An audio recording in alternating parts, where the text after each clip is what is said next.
Good morning class.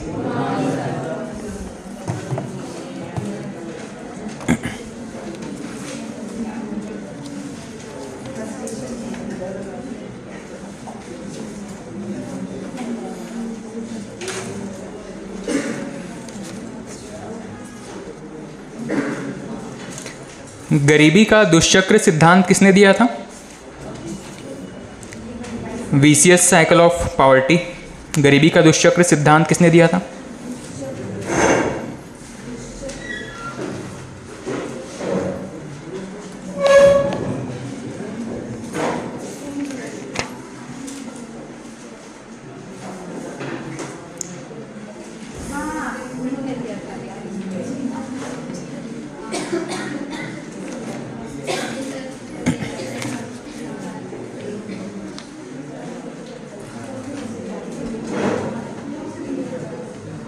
किन्होंने दिया था?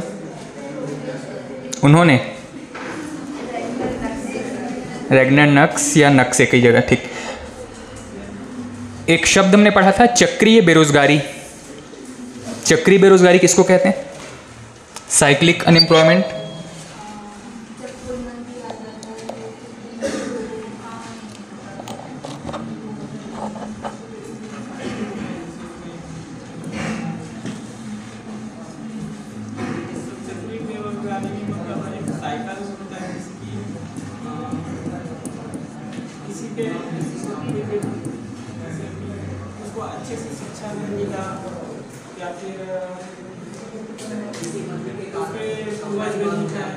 ये तो विशियस साइकिल ऑफ पॉवर्टी बता रहे हैं आप, गरीबी का दुष्चक्र, चक्रीय बेरोजगारी।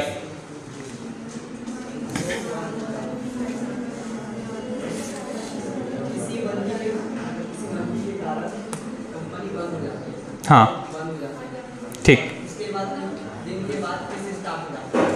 ठीक, मतलब कंपनी के बंद होने और चालू होने के बार बार साइकिल के दौरान जो बेरोजगारी रहती है वहाँ के एम्प्लॉइज़ के ऊपर में, इसको हम कहते हैं साइक्लिक अनएम्प्लॉयमेंट या चक्रीय बेरोजगारी। एक घर्षणात्मक बेरोजगारी पढ़ा था हमने, फ्रिक्शनल अनएम्प्लॉयमेंट। क्या होता था ये? हाँ, जब कोई एम्प्लॉइज़ कंपनीज के बीच में स्विच करता है उस टाइम पे जो गैप रहता है या अनएम्प्लॉयड रहता है जिस समय तक, उसको कहते हैं घर्षणात्मक बेरोजगारी। ऐच्छिक बेरोजगारी,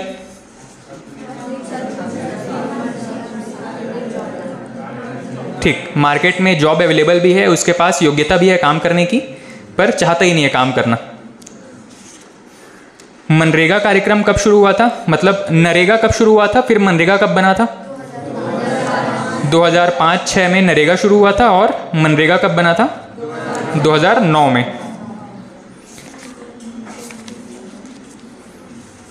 फैक्टर कॉस्ट और मार्केट प्राइस समझ में आ गया था? फैक्टर कॉस्ट बता पाएंगे क्या है? किसी भी चीज के लिए फैक्टर कॉस्ट क्या होता है और मार्केट प्राइस क्या होता है? हाँ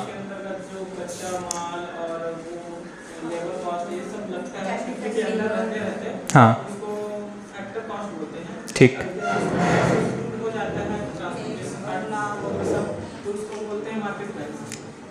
ठीक। फैक्ट्री के बाहर निकलते ही जो जो चीज़ें उसमें इंक्लूड होने शुरू होती हैं उसको कहते हैं, उसको इंक्लूड करते हैं हम मार्केट प्राइस के अंदर, ठीक है।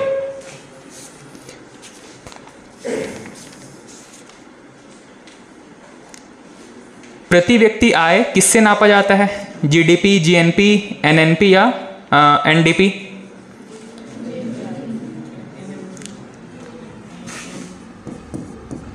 जीडीपी,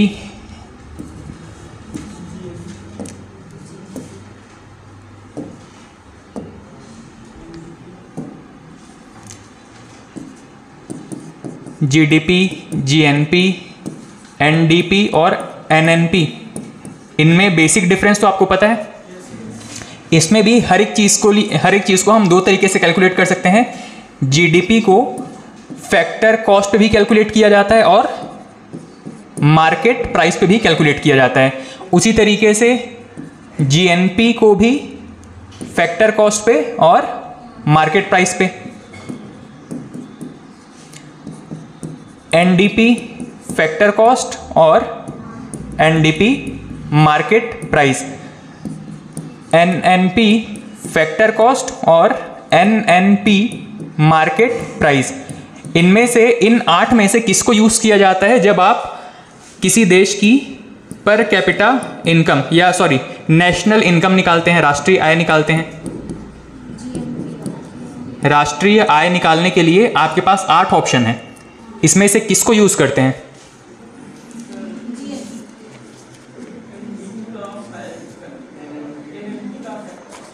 एनएनपी का, फैक्टर कॉस्ट या मार्केट प्राइस?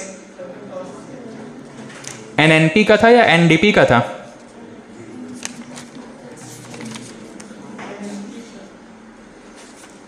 कौन सा था?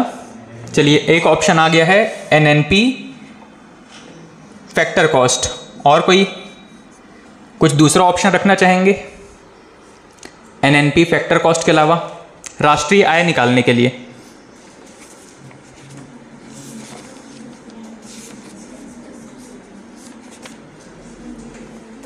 और कुछ ऑप्शन?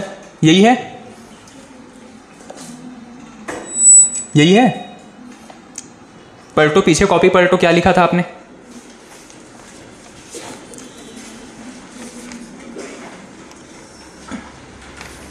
मैंने इसको अलग से नोट करवाया था। राष्ट्रीय आय किसको कहा जाता है? NNP eight factor cost. ठीक है, चलिए नेक्स्ट हेडिंग डाल दीजिएगा, एग्रीकल्चर, भारत में कृषि। वैसे हम एग्रीकल्चर के बारे में कुछ चीज़ें डिस्कस कर चुके हैं ज्योग्राफी में, कुछ एक्स्ट्रा पॉइंट है जो कि इकोनॉमी के पॉइंट ऑफ व्यू से इंपॉर्टेंट है, उसको देखते चलेंगे।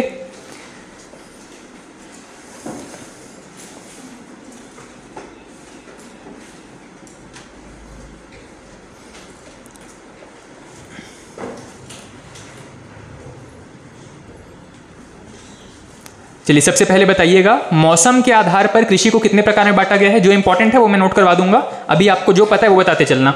मौसम के आधार पर भारत में कितने प्रकार के कृषि के मौसम है? 3। कौन कौन से? रबी, खरीफ और जायद फसल। ठीक है, रबी में क्या क्या आता है? या रबी कौन से मौसम में, किस सीजन में उगाया जाता है? ठंडी के टाइम में, विंटर में। ठीक है, खरीफ बारिश में और जायद गर्मी के टाइम पर।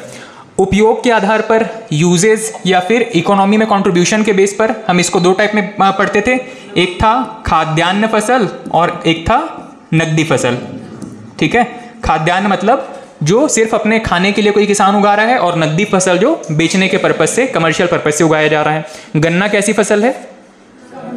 गन्ना कमर्शियल या नकदी फसल है, कैश क्रॉप्स है। उसके बाद में कृषि जोत के आधार पर कितने प्रकार में बांटा गया है, ये शायद आपने नोट्स में इंक्लूड नहीं किया है, इसको नोट कर लीजिएगा।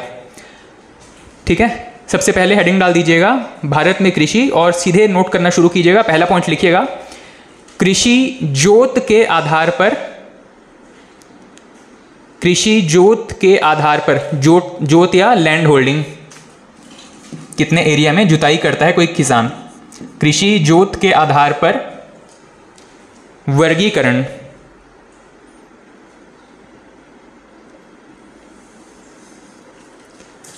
कृषि जोत के आधार पर वर्गीकरण।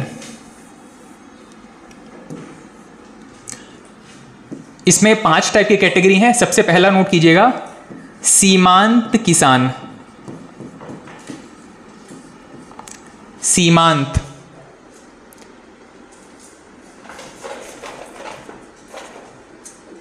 सीमांत किसान, ब्रैकेट में लिखिएगा 0 से 1 हेक्टेयर। ये एकर्स में नहीं है, ये सारे के सारे डेटा हेक्टेयर में है। 0 से 1 हेक्टेयर, हाँ 2.5 एकड़, 2.45 एकड़ के आसपास होता है। सेकंड है लघु किसान,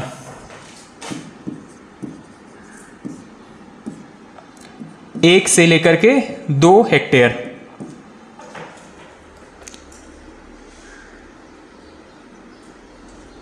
तीसरी कैटेगरी है अर्ध मध्यम किसान,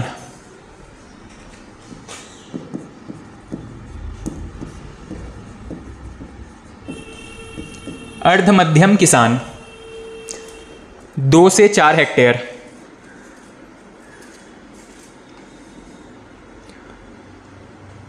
2 to 4 हेक्टेयर। नेक्स्ट है मध्यम किसान। मध्यम किसान 4 से लेकर के 10 हेक्टेयर।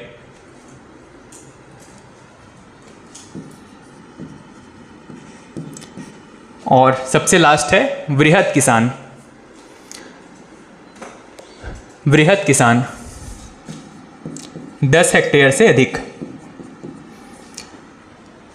किस किसान के पास में कितनी लैंड है उसके बेस पर ये कैटेगरी बताई गई है भारत में। और इसमें 5 कैटेगरी है, सीमांत, लघु, अर्धमध्यम, मध्यम और वृहद। ठीक है, सबसे पहले सीमांत के पास में कितना हो सकता है मैक्सिमम, 0 से लेकर के 1 हेक्टेयर। लघु किसान किसको कहेंगे, जिसके पास 1 से लेकर के 2 हेक्टेयर है। अर्धमध्यम 2 से 4 हेक्टेयर। मध्यम में 4 से लेकर के 10 और वृहद में 10 हेक्टेयर से अधिक वाले किसान आएंगे। नेक्स्ट पॉइंट लिखिएगा, इसी में ही कृषि जोत वाले में नेक्स्ट पॉइंट लिखिएगा। पहला पॉइंट था कैटेगरी, कौन कौन सी कैटेगरी है। सेकंड पॉइंट लिखिएगा, भारत में लगभग 76% किसान, 76% कृषक या किसान, भारत में लगभग 76% किसान सीमांत और लघु कृषक की श्रेणी में आते हैं।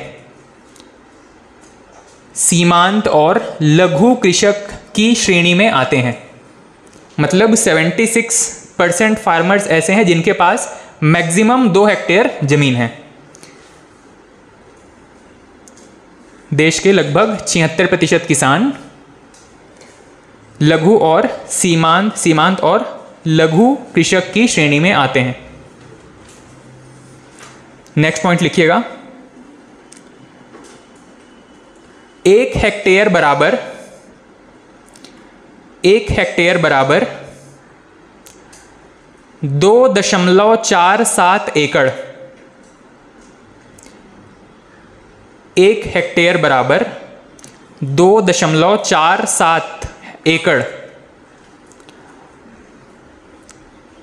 बराबर 247 डिसमिल। डिसमिल में भी नापते हैं कई लोग जमीन को। 247 डिसमिल।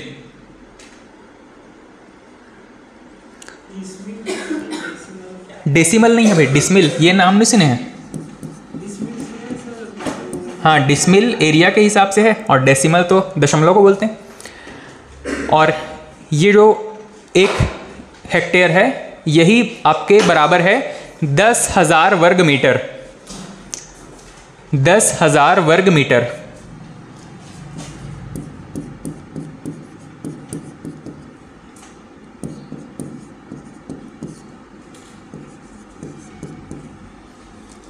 ठीक है, तो 1 हेक्टेयर कितने के बराबर है, 2.47 एकड़, 247 डिसमिल या 10,000 वर्ग मीटर के बराबर है। ठीक, नेक्स्ट पॉइंट लिखिएगा,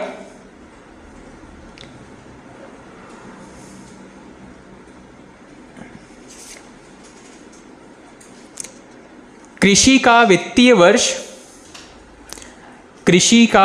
वर्ष भारत में वित्तीय वर्ष कब से कब तक होता है, फाइनेंशियल ईयर कब से मानते हैं, 1 अप्रैल से 31 मार्च तक।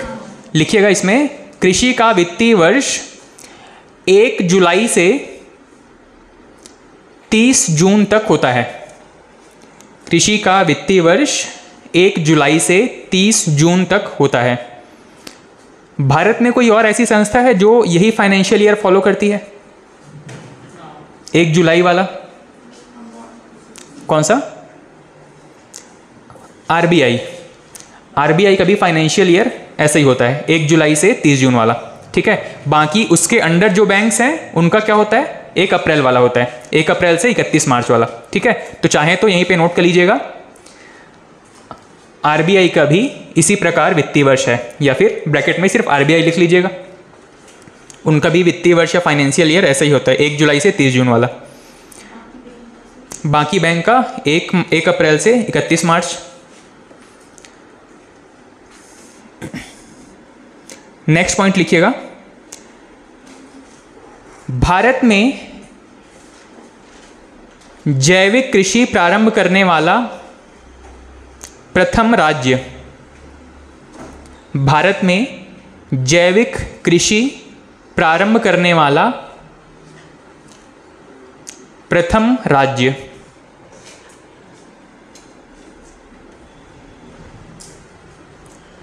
एक आध तुक्का लगाएंगे आप लोग। सिक्किम। जैविक कृषि प्रारंभ करने वाला पहला राज्य सिक्किम।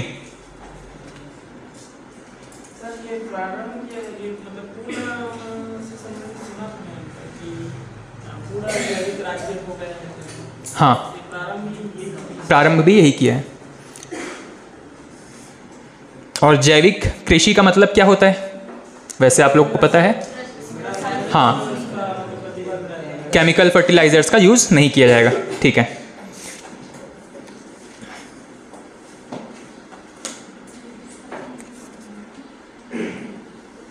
अच्छा ये बताइएगा प्राइमरी सेक्टर में क्या क्या चीजें शामिल होती हैं?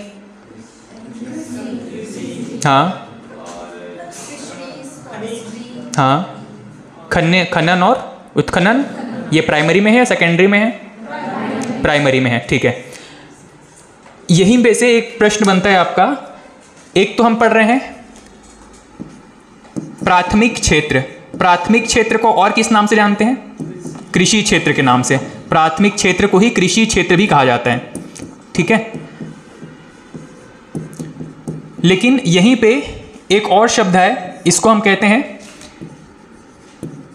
कृषि के अंतर्गत आने वाले व्यवसाय।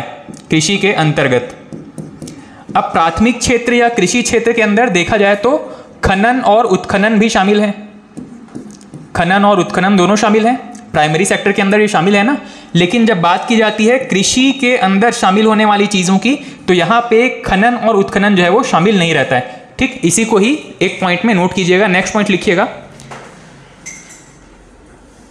नेक्स्ट पॉइंट लिखिएगा, प्राथमिक क्षेत्र में, प्राथमिक क्षेत्र में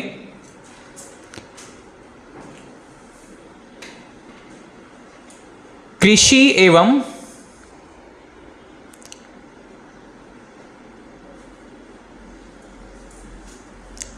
खनन तथा उत्खनन शामिल किया जाता है।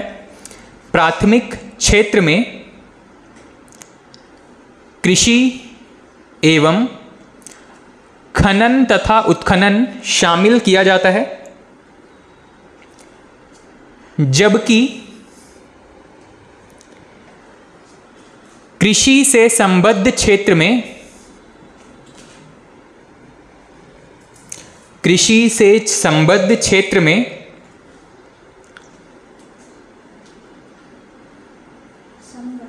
हाँ, कृषि से एग्रीकल्चर से रिलेटेड सेक्टर्स में, एरियाज में किसको शामिल करेंगे? कृषि से संबद्ध क्षेत्र में सबसे पहले तो कृषि एक मतलब जो एग्रीकल्चर किया जा रहा है किसानों के द्वारा वो तो शामिल है ही। साथ में कृषि से संबद्ध क्षेत्र में कृषि, पशुपालन,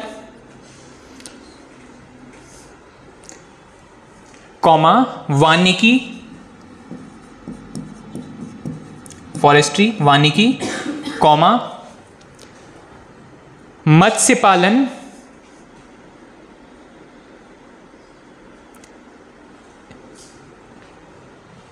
को भी शामिल किया जाता है। मत्स्य पालन को भी शामिल किया जाता है। ठीक है, तो जब एग्रीकल्चर कहा जाए तो ये सारी चीज़ें, ये सारे ऑक्यूपेशंस इसमें शामिल हो जाते हैं। एग्रीकल्चर हो गया, फॉरेस्ट्री हो गया, या आपके एनिमल हस्बेंड्री हो गया, फिशरीज हो गया, ये सारा कुछ इसमें शामिल हो जाएगा। लेकिन जब प्राइमरी सेक्टर कहा जाता है तो उसमें खनन और उत्खनन भी शामिल रहता है, लेकिन कृषि वाले क्षेत्र में ये चीज़ें शामिल नहीं है। ठीक है, कौन कौन से शामिल नहीं है?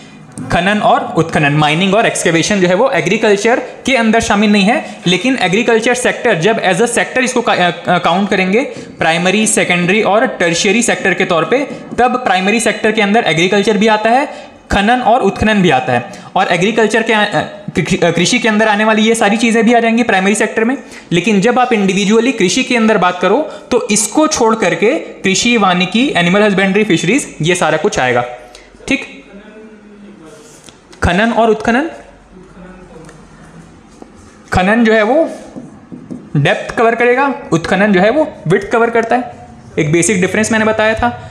जब कोयले का खदान है कोई तो कहेंगे कि वहां पर खनन हो रहा है, लेकिन हड़प्पा सभ्यता की जब खुदाई की जा रही है, वहां से सोर्सेज को निकाले जा रहे हैं, ठीक है, तो वहां पे एक्सकेवेशन या उत्खनन हो रहा है। एक्सकेवेशन को नॉर्मल कमर्शियल पर्पस पे यूज नहीं किया जाता। जनरली जो हिस्ट्री वाली चीजें हैं उन्हीं को खोदने के लिए उत्खनन यूज किया जाता है। ठीक है, मतलब माइनिंग एक ऐसी चीज है जो कि आपको अगर कोयला निकालना है तो गहराई पर जाकर के निकालना पड़ेगा, सोना निकालना है तो गहराई की तरफ खोदना पड़ेगा। ठीक है, लोहा, आयरन और जो है वो खनन से ही मिलेगा। उत्खनन में जनरली हिस्टोरिकल चीजों के जो के लिए खुदाई की जाती है, इसी को बस शामिल किया जा रहा है। ठीक है, नेक्स्ट पॉइंट लिखिएगा। कृषि भारत की आत्मा है, एक स्टेटमेंट है देश के एक फेमस पॉलिटिकल लीडर का। कृषि भारत की आत्मा है, किसका कथन हो सकता है? महात्मा गांधी जी का। कृषि भारत की आत्मा है, ठीक है, गांधी जी का कथन था, महात्मा गांधी।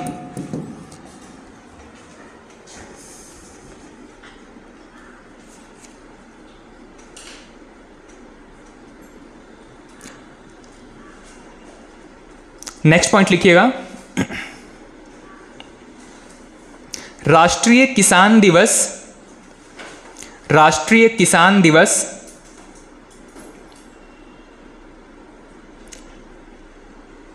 23 दिसंबर, राष्ट्रीय किसान दिवस 23 दिसंबर, 23 दिसंबर।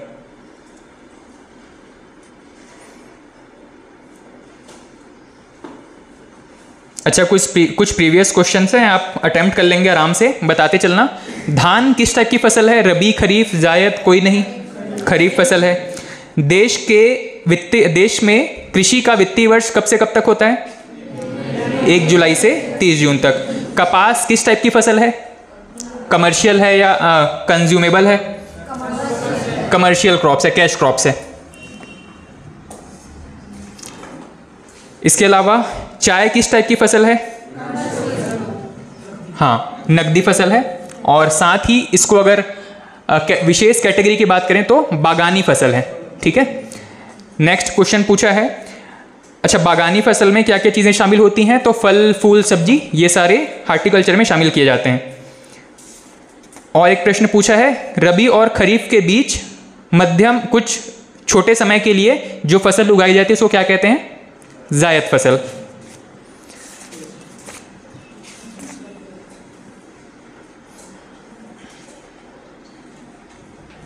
अच्छा, एक क्वेश्चन पूछा है कि भारत में उत्तरी क्षेत्र में, खासकर राजस्थान में, भूमि में खारेपन का मुख्य वजह क्या है? सिंचाई जो है वो बहुत ज़्यादा किया गया है, जिसकी वजह से वहाँ की जो ज़मीन है वो खारी हो चुकी है। पानी तो इवेपोरेट होकर के उड़ जाता है और हर बार वहाँ पर सॉल्ट का लेयर जमा होते चला जाता है। पानी में जो भी सॉल्ट है वो बार बार वहाँ पर जमा होते रहता है। ठीक है, चलिए नेक्स्ट हेडिंग डालिएगा। अच्छा, विभिन्न क्रांतियाँ आपको पता है, कलर के बेस पर हमने पढ़ा था। ठीक है, आप बता चुके थे। इसके अलावा नेक्स्ट हेडिंग डाल दिएगा, भारतीय खाद्य निगम, फूड कॉरपोरेशन ऑफ इंडिया। भारतीय खाद्य निगम,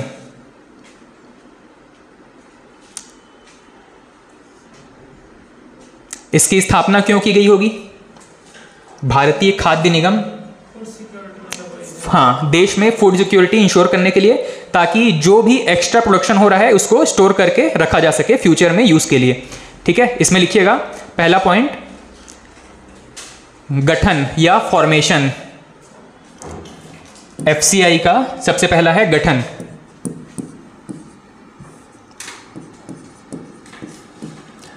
एफसीआई पहला पॉइंट है गठन।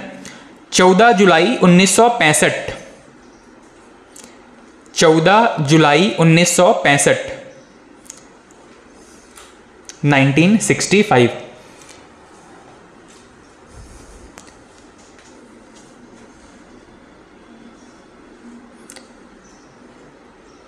ब्रैकेट में लिखिएगा खाद्य निगम अधिनियम 1964, 1964।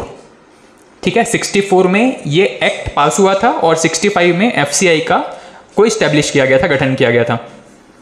खाद्य निगम अधिनियम, फूड कॉरपोरेशन एक्ट 1964, खाद्य निगम अधिनियम 1964। नेक्स्ट पॉइंट लिखिएगा, मुख्यालय, हेडक्वार्टर कहां पर है? हाँ, नई दिल्ली, मुख्यालय नई दिल्ली। और नेक्स्ट थर्ड पॉइंट लिखिएगा, इसके प्रमुख कार्य, एफसीआई के प्रमुख कार्य। इसका जनरली देखा जाए तो दो मेजर काम है। एक तो पहली चीज जो भी एक्स्ट्रा प्रोडक्शन हो रहा है उसको स्टोर करके रखना, और दूसरा है पीडीएस जो पब्लिक डिस्ट्रीब्यूशन सिस्टम है वहां के लिए फूड सप्लाई करना। ठीक है, लिखिएगा पहला पॉइंट इसमें कार्यों में सबसे पहला है आपातकालीन स्थिति से निपटने के लिए खाद्यान्न सुरक्षित रखना, इसी को ही बफर स्टॉक भी कहा जाता है। आपातकालीन स्थिति से निपटने के लिए खाद्यान्न सुरक्षित रखना,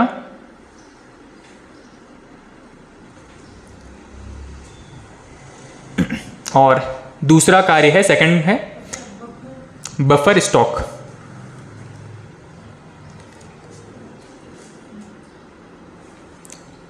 सेकंड पॉइंट है सार्वजनिक वितरण प्रणाली के लिए खाद्यान्न आपूर्ति करना, सार्वजनिक वितरण प्रणाली के लिए खाद्यान्न आपूर्ति करना।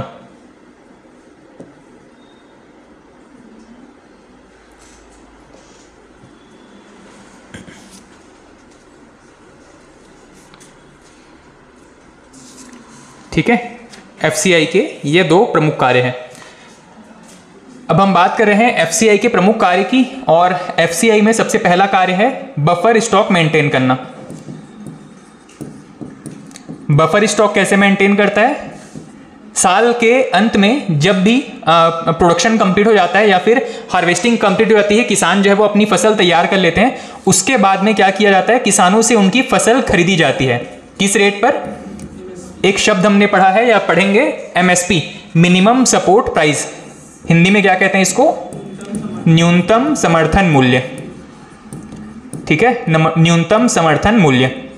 ये जो एमएसपी है ये किस लिए जारी किया जाता है? किसानों को वैसे तो छूट मिलनी चाहिए, अपनी फसल जिस रेट पर चाहे बेच सकें, पर ये एमएसपी का कॉन्सेप्ट क्यों आया होगा? कम से कम मतलब कोई बेचता है तो उससे कम एक बेसिक मूल्य मिल जाता है। हाँ, यहाँ पर जो शब्द है न्यूनतम, ये इसलिए है कि कम से कम तो इतने प्राइस मिलने चाहिए। अगर किसान जो है इससे ज्यादा में मार्केट में बेच सकता है तो उसको छूट है, पर कम से कम उसे मार्केट में इतना प्राइस तो मिलना ही चाहिए। इसीलिए सरकार जो है वो साल में दो बार, एक बार रबी के लिए, एक बार खरीफ के लिए जो है वो एमएसपी डिक्लेयर करती है। ठीक है, तो नेक्स्ट हेडिंग डाल दीजिएगा एमएसपी। नेक्स्ट हेडिंग डाल दीजिएगा एमएसपी या न्यूनतम समर्थन मूल्य। एमएसपी मिनिमम सपोर्ट प्राइस,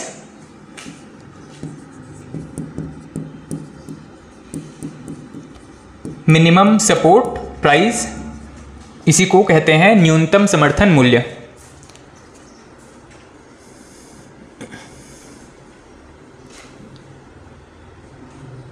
लिखिएगा इसमें सबसे पहला पॉइंट,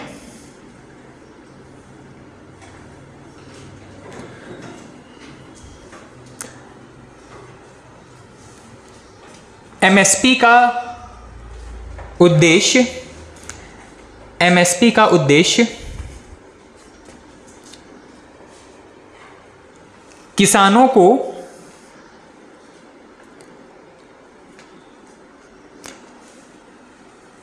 उनकी फसल के उचित दाम प्रदान करना है। एमएसपी का उद्देश्य किसानों को उनकी फसल के उचित दाम प्रदान करना है।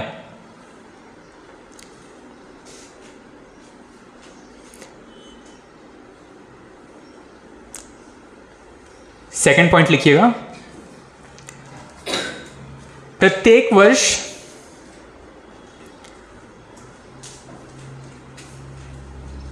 बुआई के पूर्व,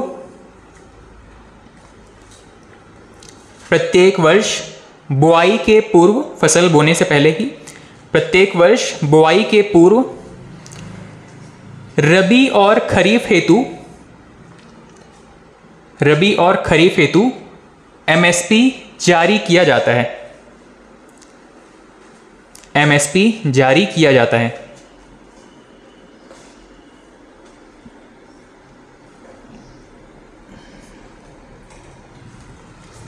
अब ये जो एमएसपी है, इसमें दो संस्थाएं या दो लोगों का या दो बॉडीज का इंटरफेयर ज़्यादा है। सबसे पहला है, एक तो है एमएसपी सजेस्ट करने का काम, एमएसपी की सिफारिश करने का काम, और एक है जो एमएसपी ऑफिशियली डिक्लेयर करेगा, एमएसपी जारी करने या घोषणा करने का काम। ठीक है, तो इसमें नेक्स्ट पॉइंट लिखिएगा, एमएसपी की सिफारिश, एमएसपी की सिफारिश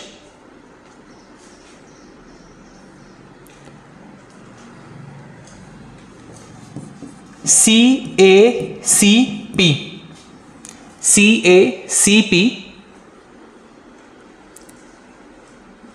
ब्रैकेट में लिख लीजिएगा, commission for agriculture,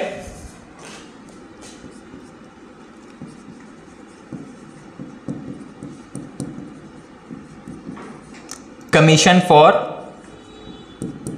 agriculture and cost price,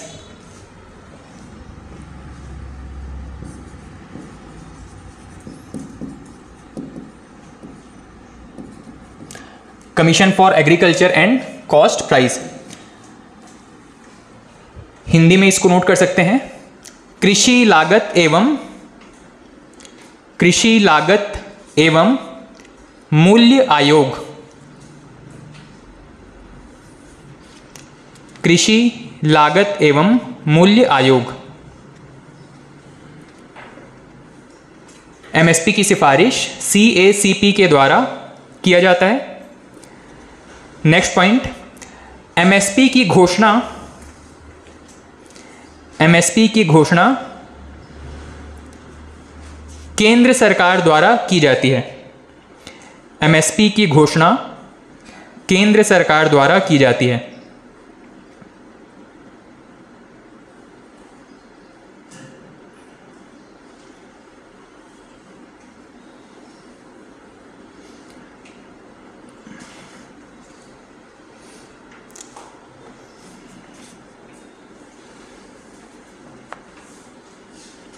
next point लिखिएगा, वर्तमान में एमएसपी के अंतर्गत, वर्तमान में एमएसपी के अंतर्गत 23 फसलों को शामिल किया गया है। 23 फसलों को शामिल किया गया है, 23 क्रॉप्स, 23 फसलों को शामिल किया गया है।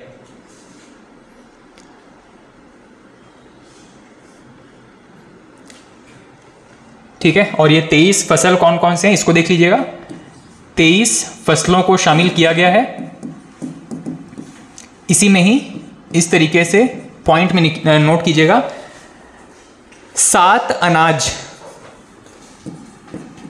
इन 23 फसलों में 7 जो है वो अनाज है। ब्रैकेट में कौन कौन से अनाज है इसको नोट कीजिएगा, कॉमा कर करके। 23 फसलों को शामिल किया गया है। पहला पॉइंट है 7 अनाज, जिसमें सबसे पहला है धान कॉमा गेहूं कॉमा ज्वार कॉमा बाजरा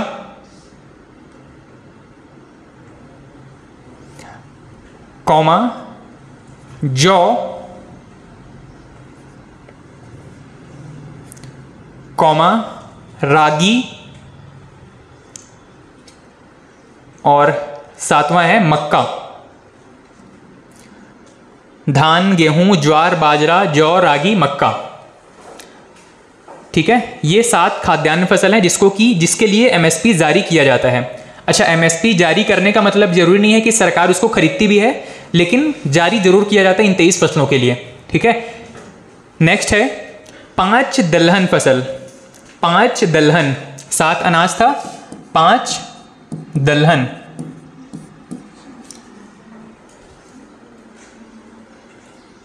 पांच दलहन, इसमें लिखिएगा मूंग, मूंग, मूंग। सेकंड है तुअर या अरहर।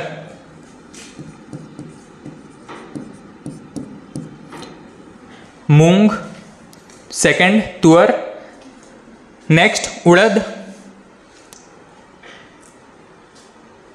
उड़द, फिर चना और लास्ट है मसूर।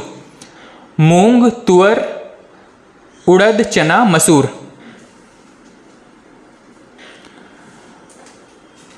नेक्स्ट है 7 तिलहन फसल।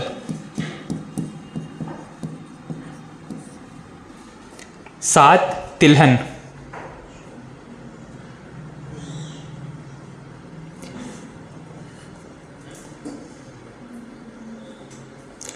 सबसे पहला इसमें सरसों, सरसों, मूंगफली,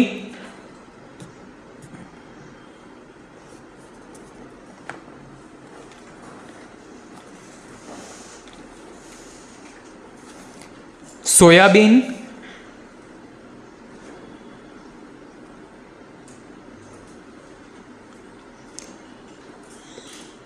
तिल, तिल,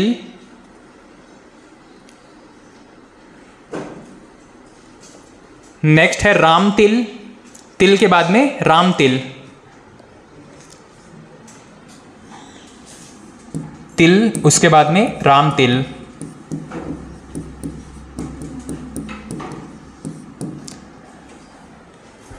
राम तिल, उसके बाद में है तोरिया,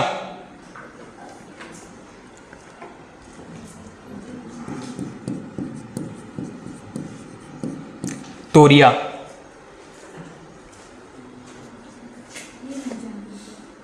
हाँ, फसल का नाम लिख कर गूगल में सर्च कीजिएगा, आप देखे जरूर होंगे, उसका इमेज देखेंगे तो याद आ जाएगा। कोई नेट चल रहा हो, कोई मोबाइल दीजिएगा एक, इसमें एक डेटा मुझे शायद गलत लग रहा है। 6 फसल लिख लिए, सरसों, मूंगफली, सोयाबीन, तिल, राम तिल, तोरिया।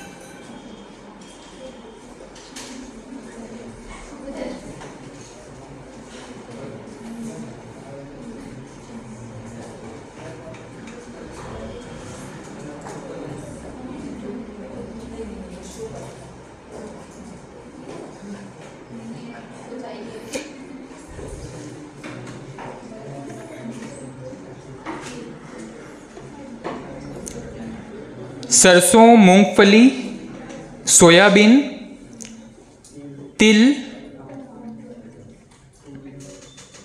राम तिल, तोरिया और लास्ट में लिखिएगा नाइजर सीड। इसमें केसर लिखा हुआ था, केसर तो कोई तिलहन वाली चीज नहीं है, नाइजर सीड।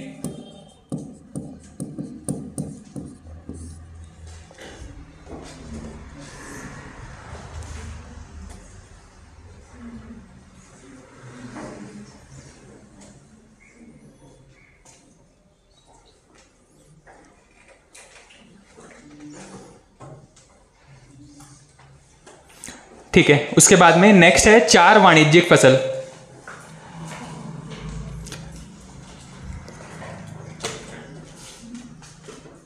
चार वाणिज्यिक फसल, 4 कैश क्रॉप्स।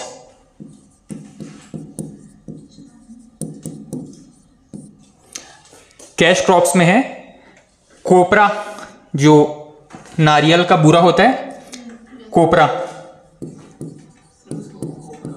हाँ, इसमें मतलब सरकार इसको कोपरा के नाम से, जनरली आम बोलचाल की भाषा में हम खोपरा कहते हैं। कोपरा, कौमा, गन्ना, कौमा, कपास, कौमा, कच्चा जूट।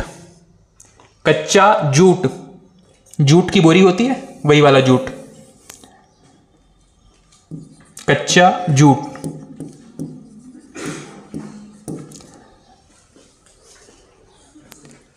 ठीक, ये 4 कैश क्रॉप्स हैं, इसको शामिल किया गया है।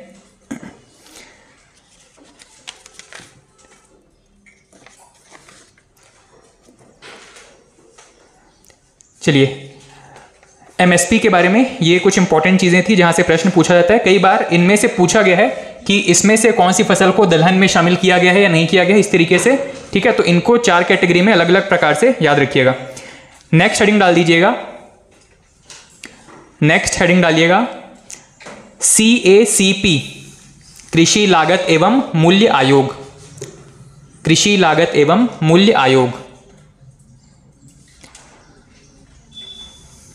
CACP, commission for agriculture cost and prices. कृषि लागत एवं मूल्य आयोग।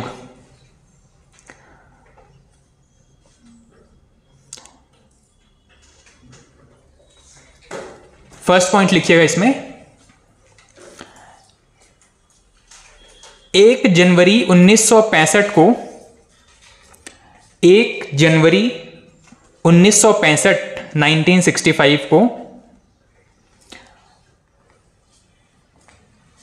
कृषि मूल्य आयोग के नाम से गठित, कृषि मूल्य आयोग के नाम से गठित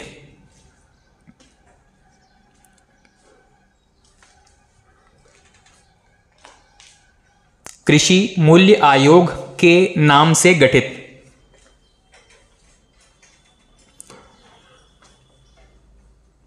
नेक्स्ट पॉइंट, 1985 में, 1985 में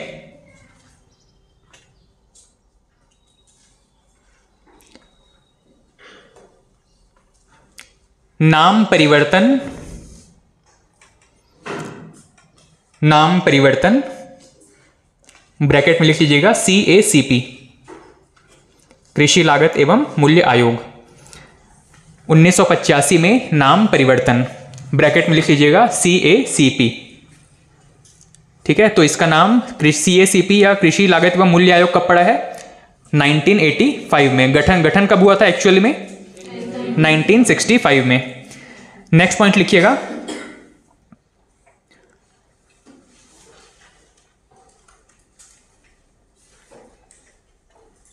मंत्रालय। नेक्स्ट पॉइंट लिखिएगा मंत्रालय, जिसके अधीन ये आता है, जिसके अंडर ये काम करता है, कृषि एवं किसान कल्याण मंत्रालय। कृषि एवं किसान कल्याण मंत्रालय।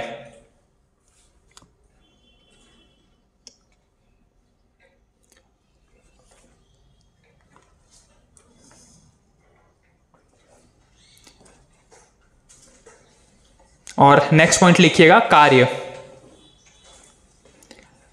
नेक्स्ट पॉइंट लिखिएगा कार्य। सबसे पहला है न्यूनतम समर्थन मूल्य जारी करना। कार्य में सबसे पहला है MSP या न्यूनतम समर्थन मूल्य। सेकंड है खरीद मूल्य।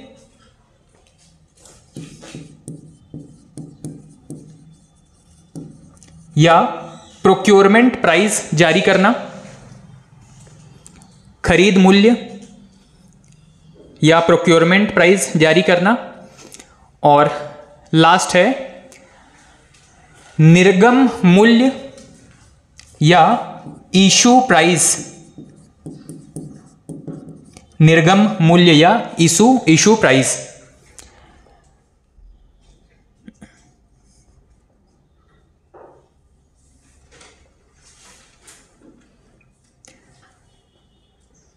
देखिए अब यहां पे इन तीनों का डिफरेंस समझ लीजिएगा। सबसे पहला है आपका CACP क्या क्या चीजें जारी करता है। तो ये 3 प्रकार के प्राइजेस जारी करता है। सबसे पहली चीज ये जारी करता है MSP। MSP जो है वो आपके फसल उगाने से पहले ही, ठीक है, फसल उगाने से पहले ही इसको जारी किया जाता है साल में 2 बार, रबी और खरीफ के लिए। रबी और खरीफ के लिए इसकी बुआई से पहले ही इसको जारी किया जाता है। ये जो जारी करने का काम होता है ये सरकार इसको जारी करेगा सरकार द्वारा, लेकिन इसका सिफारिश देने का काम करता है CACP। दूसरा है प्रोक्योरमेंट प्राइस। प्रोक्योरमेंट प्राइस का मतलब है कि बाजार से किस कीमत पर फसल को खरीदी जाएगी, ठीक है। MSP प्राइस का मतलब है कि मिनिमम किसानों को इतना प्राइस तो दिया ही जाना चाहिए, ठीक है। मिनिमम ये जो प्राइस है वो इतना सरकार जो कम से कम किसानों को ऑफर कर सकती है, ये लगभग 1.5 टाइम्स होता है। किसानों को जो भी खर्च आता है अपना फसल उगाने में, कम से कम ध्यान रखा जाता है कि कम से कम उसका 1.5 गुना प्राइस उनको मिल सके। सेकंड है प्रोक्योरमेंट प्राइस। इसका मतलब है कि बाजार से किस कीमत पर सरकार जो है वो फसल को खरीदेगी। और इशू प्राइस, इसका मतलब यह है कि किस कीमत पर सरकार जो है वो PDS शॉप्स में इन खाद्यान्नों को उपलब्ध करवाएगी, ठीक है। सरकार जो है वो इन फसलों को खरीद कर सीधा FCI में स्टोर करके तो रखेगी नहीं, उसका कुछ ना कुछ यूज करना है, चाहे विदेशों में इसको भेजेंगे या फिर जरूरत पड़ने पर लोगों को बेचेंगे। जरूरत पड़ने पर लोगों को बेचने का जो प्राइस होता है इसी को हम कहते हैं PDS में बेचना, और ये जो है वो इशू प्राइस के ऊपर बेचा जाता है। इस पूरे प्रोसेस में सरकार जो है वो फाइनेंशियल बर्डन बहुत सारा आता है, क्योंकि एक तो सरकार उसको एक ऐसी कीमत पर खरीदती है जो कि नॉर्मल मार्केट प्राइस से ज्यादा होता है। मान लीजिए किसान अपने धान बेचने जाएगा तो उसे 100 किलो के लिए मान लीजिएगा कि 2000 रुपए ही मिल सकते हैं, लेकिन सरकार क्योंकि कई सारे ऑफर्स मतलब उनको स्कीम्स के तहत उनको ये प्राइस बढ़ा करके देती है। मान लीजिए सरकार उनको 2500 रुपए प्रति क्विंटल दे रही है, प्रति 100 किलो के लिए 2500 रुपए ऑफर कर रही है, तो सरकार का यहाँ पर 500 का लॉस हुआ, मतलब सरकार ने ज्यादा में खरीदा। दूसरी चीज, जब सरकार उनको PDS शॉप में इशू करेगी तो वापस से उनको 1 रुपए kg के हिसाब से ही उसको बेचने का प्रयास करेगी, ठीक है। 1 रुपए से लेकर के 10 रुपए अलग अलग कैटेगरी वालों को 1 रुपए से लेकर के 10 रुपए तक बेचेगी।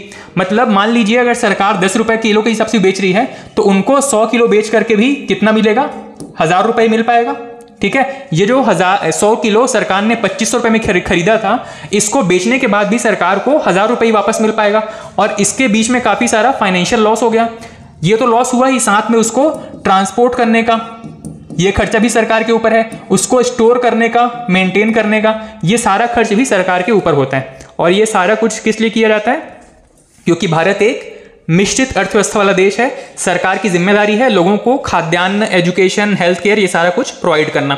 इसीलिए टैक्स पेयर के पैसों को यहां पर इस खर्च को पूरा करने में यूज किया जाता है, ठीक है। सबसे पहले लिखिएगा MSP क्या चीज है, इसको एक लाइन में एक स्टेटमेंट में नोट कर लीजिएगा। जो प्रोक्योरमेंट का जो प्राइस होगा, हाँ, MSP जारी कर देगी, उससे ज्यादा भी खरीदेगी, मतलब कि कम नहीं खरीद सकती? नहीं, उससे कम से कम MSP में या उससे ज्यादा में खरीदेगी, ठीक है। पहला है MSP, लिखिएगा रबी एवं खरीफ फसल हेतु, रबी एवं खरीफ फसल हेतु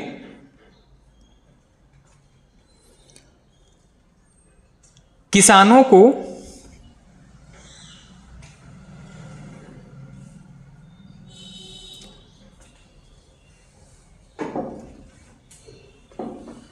बुआई के पहले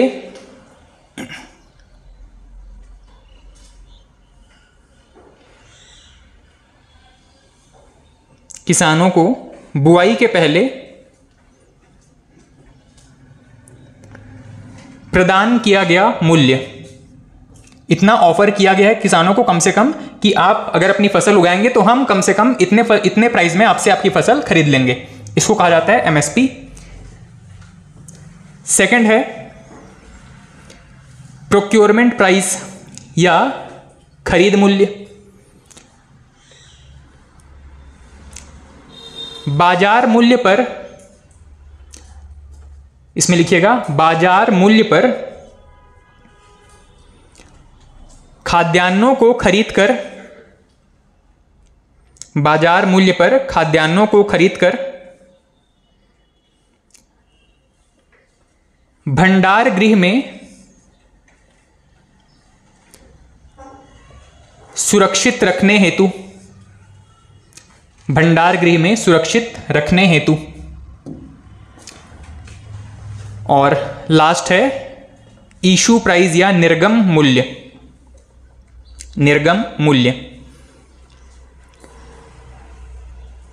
सार्वजनिक वितरण प्रणाली या पीडीएस लिख सकते हैं। पीडीएस के तहत उचित मूल्य की दुकानों को खाद्यान्न उपलब्ध कराने हेतु,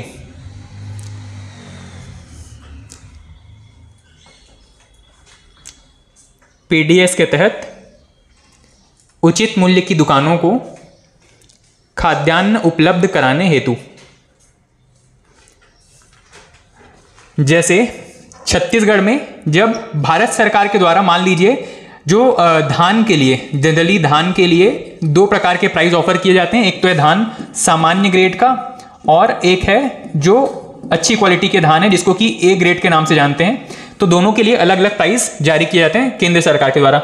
मान लीजिए कि पिछले साल सरकार के द्वारा, केंद्र सरकार के द्वारा धान के लिए जो कीमत थी 2000 रुपये प्रति क्विंटल, ये जारी किया गया।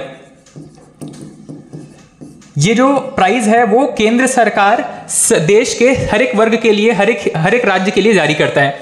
लेकिन राज्यों को ये छूट है कि वो क्या दे सकती है, बोनस दे सकती है ना। राज्य जो है वो हर एक राज्य में धान के प्राइस या धान की जो खरीदी मूल्य है या एमएसपी है वो एक जैसी नहीं मिलेगी आपको। क्यों? क्योंकि वहां पे सरकार है, उस राज्य की सरकार है, वो अपने किसानों को और फायदा पहुंचाने के लिए उनको बोनस दे सकती है। तो ये जो प्राइस जारी किया गया था इसको हम कहेंगे 2000 रुपए को हम कहेंगे एमएसपी। लेकिन मान लीजिए छत्तीसगढ़ के केस में यहां की सरकार ने ऑफर किया 250 रुपए एक्स्ट्रा बोनस और 2250 में इन्होंने क्या किया, धान की खरीदी की। ये जो प्राइस है जिसमें कि कुछ प्राइस ऐड करके, कुछ खर्च ऐड करके सरकार ने किसानों को जारी किया है, इसको हम क्या कहेंगे अब, खरीद मूल्य। ठीक है, इसको हम कहेंगे खरीद मूल्य। और फाइनली ये जो धान इकट्ठा होगा जिसको कि एफसीआई में इकट्ठा करके रखेंगे और उसके बाद में पीडीएस शॉप तक इसको पहुंचाया जाएगा। इस धान को प्रोसेस करके और चावल बना के ये जो चावल है इसको जब पहुंचाया जाएगा पीडीएस शॉप तक, इस पीडीएस शॉप में जो प्राइस इशू किया गया इसको हम कहते हैं इशू प्राइस। पीडीएस शॉप्स को जिस प्राइस पर मिला है ये धान या चावल इसको हम कहेंगे इशू प्राइस। ठीक है, ये तीनों में डिफरेंस समझ में आ गया। 2000 रुपए सरकार ने, केंद्र सरकार ने जारी किया था किसकी सिफारिश पर, CACP की सिफारिश पर।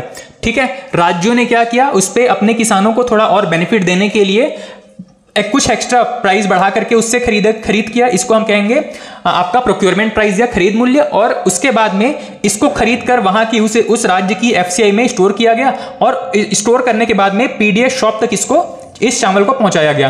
पीडीएस शॉप को जिस प्राइस पर इस ऑफर किया गया इसको हम कहते हैं इशू प्राइस। ठीक है, ये तीन प्रकार के प्राइस जो है वो आपके CACP के द्वारा जारी किए जाते हैं। नेक्स्ट नोट कीजिएगा,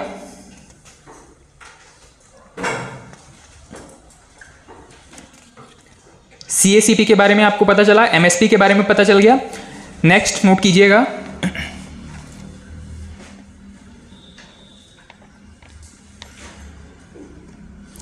अच्छा इसमें हमने जितने फसलों के बारे में पढ़ा 23 फसल, इसमें कहीं भी गन्ने का जिक्र नहीं आया था, आया है?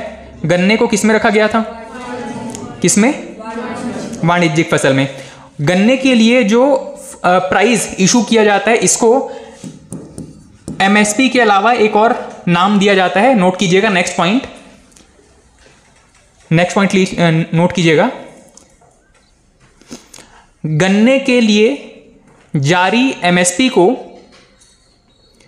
गन्ने के लिए जारी MSP को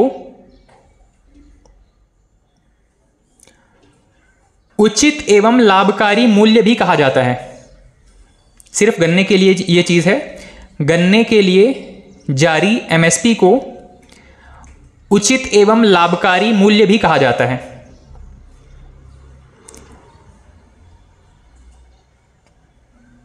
उचित एवं लाभकारी मूल्य भी कहा जाता है। ठीक है, चलिए नेक्स्ट एक हेडिंग डाल दीजिएगा।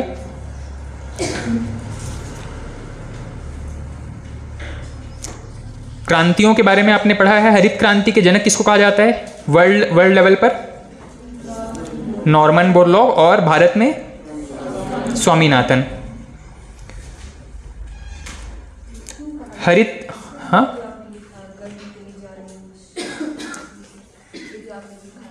क्या चीज? उचित एवं लाभकारी मूल्य। गन्ना एक ऐसी फसल है जिसको कि बाकी फसल ऐसे हैं जिसको कि स्टोर करके बहुत समय तक रखा जा सकता है। ठीक है, गन्ने को खेत से सीधा मिल में लेकर के जाना पड़ता है। ठीक है, उसको किसी एफसीए में स्टोर नहीं कर सकते। गन्ना सूख जाएगा, फिर जैसे ही सूख जाएगा तो उसकी कमर्शियल वैल्यू कम हो जाएगी।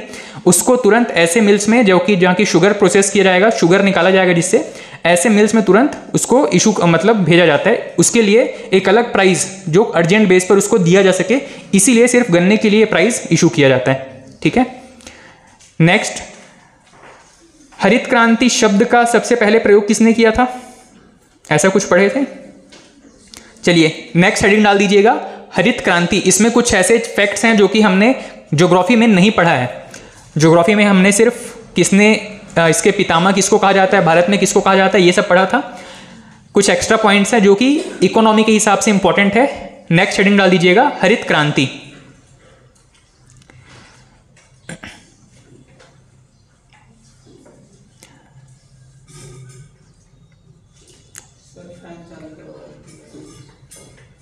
चालू कर दो भाई फैन।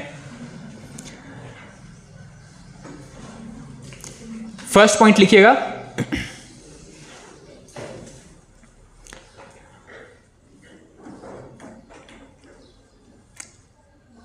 विश्व में हरित क्रांति के जनक, विश्व में हरित क्रांति के जनक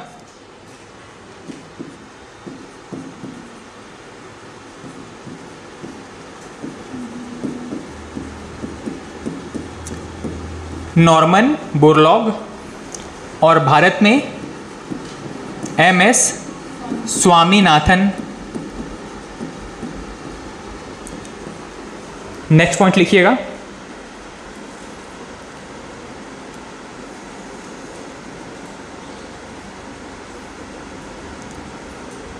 हरित क्रांति में प्रयुक्त सबसे पहला फसल कौन सा था?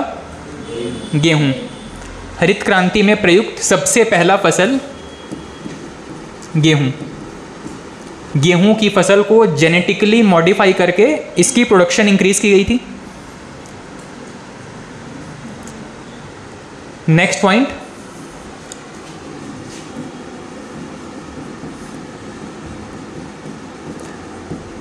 नॉर्मन बोरलॉग को शांति का नोबेल प्राप्त हुआ। नॉर्मन बोरलॉग को शांति का नोबेल प्राप्त हुआ।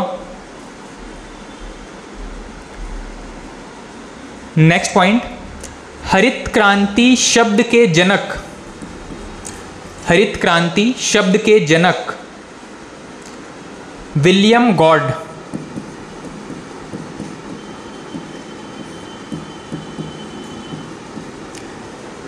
William Gaud.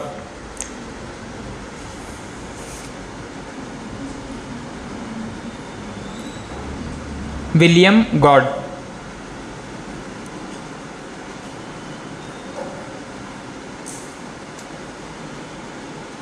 नेक्स्ट पॉइंट, हरित क्रांति से गेहूं की फसल में, गेहूं की फसल में उत्पादकता में कितनी वृद्धि हुई थी? तो 2.5 गुना वृद्धि हुई है। उत्पादकता में 2.5 गुना तक वृद्धि हुई। 2.5 गुना तक वृद्धि हुई।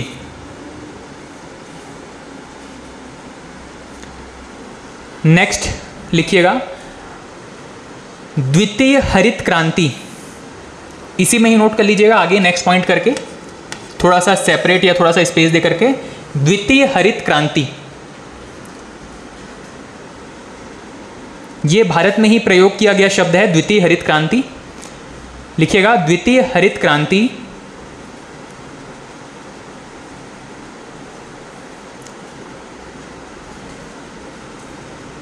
इसमें पहला पॉइंट लिखिएगा डॉक्टर एपीजे अब्दुल कलाम द्वारा, डॉक्टर एपीजे अब्दुल कलाम द्वारा वर्ष 2006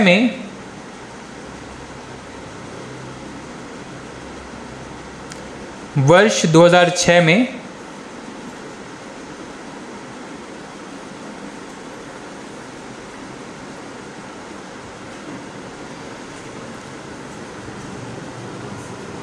द्वितीय हरित क्रांति पर जोर दिया, द्वितीय हरित क्रांति पर जोर दिया।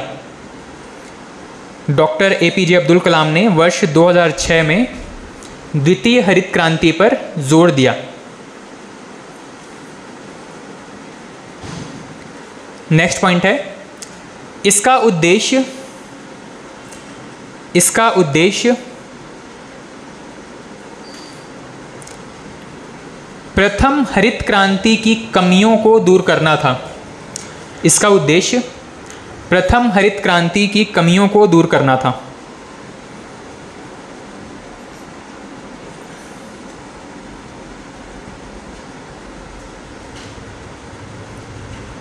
ठीक है, जैसे कि प्रथम हरित क्रांति में खूब फर्टिलाइजर्स का यूज़ किया गया, केमिकल फर्टिलाइजर्स को यूज़ किया गया, उसके तुलना में ये कहा गया कि जैसी नीड है, जिस सॉइल की, जिस मिट्टी की जैसी नीड है, उसके हिसाब से साइंटिफिक मेथड से उसको पता करके उतना ही यूज़ कीजिए। ये सारा जो काम था 2006 में द्वितीय हरित क्रांति के नाम से जाना जाता है। ठीक है, ये शब्द किसने दिया था द्वितीय हरित क्रांति? एपीजे अब्दुल कलाम जी ने। ठीक, नेक्स्ट हेडिंग डाल दीजिएगा किसान क्रेडिट कार्ड। किसान क्रेडिट कार्ड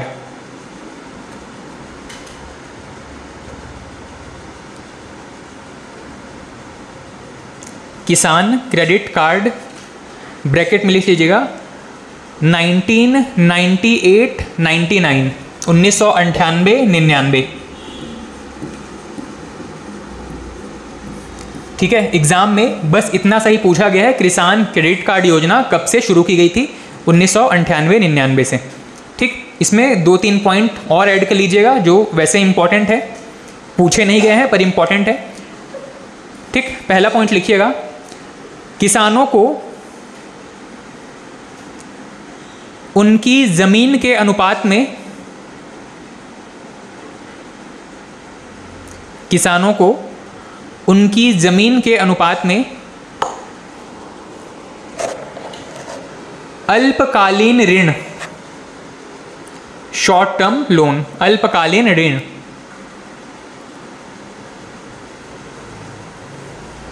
और ये अल्पकालीन का मतलब है यहाँ पे मैक्सिमम 15 माह, अल्पकालीन ऋण अधिकतम 15 माह। इसकी अवधि 1 महीने से लेकर के 15 महीने, कुछ दिन से लेकर के 15 महीने तक की हो सकती है। अल्पकालीन ऋण उपलब्ध कराने हेतु किसानों को उनकी ज़मीन के अनुपात में अल्पकालीन ऋण उपलब्ध कराने हेतु।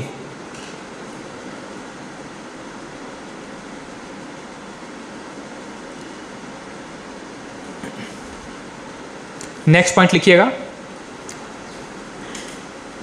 यह ऋण, नेक्स्ट पॉइंट लिखिएगा यह ऋण इनको कहाँ कहाँ से मिल सकता है? तो यह ऋण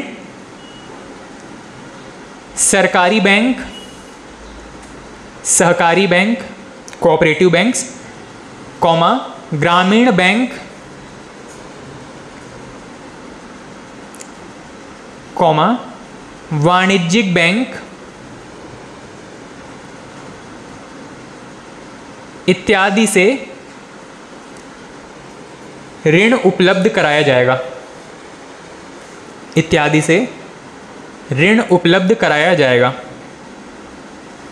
ठीक है, तो सरकार के द्वारा एक क्रेडिट कार्ड इशू किया जाता है उस किसान को, और वो जो किसान है वो क्रेडिट कार्ड लेकर के किसी भी बैंक में जा सकता है। जो बैंक रजिस्टर्ड हैं केसीसी ऑफर केसीसी में किसान क्रेडिट कार्ड को यूज़ करने के लिए जो बैंक एलिजिबल हैं वो सारे बैंक इस किसान क्रेडिट कार्ड के द्वारा किसानों को लोन प्रोवाइड कर सकते हैं। कौन कौन से टर्म्स के लोन प्रोवाइड कर सकते हैं, मतलब कितनी अवधि तक के लोन प्रोवाइड कर सकते हैं, इसमें केसीसी को 3 पार्ट में बांटा गया है। किसान क्रेडिट कार्ड में 3 प्रकार के लोन दिए जाते हैं। ठीक है, सबसे पहला है, इसमें नोट कीजिएगा, ऋण के प्रकार। ऋण के प्रकार सबसे पहला है अल्पकालीन ऋण।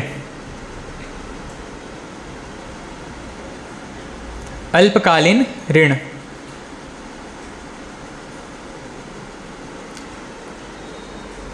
ब्रैकेट में लिखिएगा 15 माह से कम।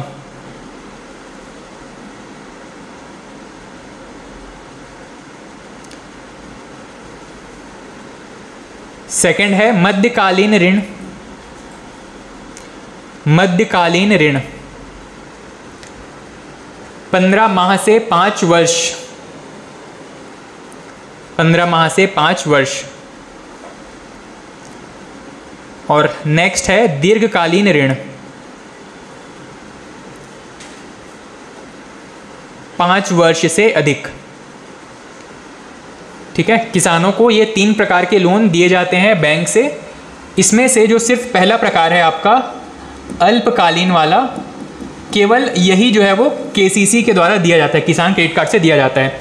बाकी के लिए जो भी प्रावधान है उस बैंक के, उसी के अकॉर्डिंग ही किसानों को लोन दिया जा सकता है। ठीक है, तो कृषि ऋण या एग्रीकल्चर लोन जो है वो 3 प्रकार के हैं। कौन कौन से टर्म्स हैं? सबसे पहला है अल्पकालीन, कितने समय तक के लिए होगा? 15 माह तक के लिए। दूसरा 15 माह से लेकर के 5 वर्ष तक के लिए। और तीसरा है 5 वर्ष से अधिक के लिए। इसमें से जो केवल पहला है इसी को ही किसान क्रेडिट कार्ड के द्वारा दिया जाएगा, इसको खास तौर पे याद रखिएगा। ठीक है, आपने पहला स्टेटमेंट में नोट किया था, केसीसी का जो सबसे पहला स्टेटमेंट है उसी में आपने नोट किया है कि अधिकतम 15 माह तक के लिए जो ऋण उपलब्ध कराया जाएगा किसान क्रेडिट कार्ड के द्वारा। ठीक, नेक्स्ट इसमें नोट कीजिएगा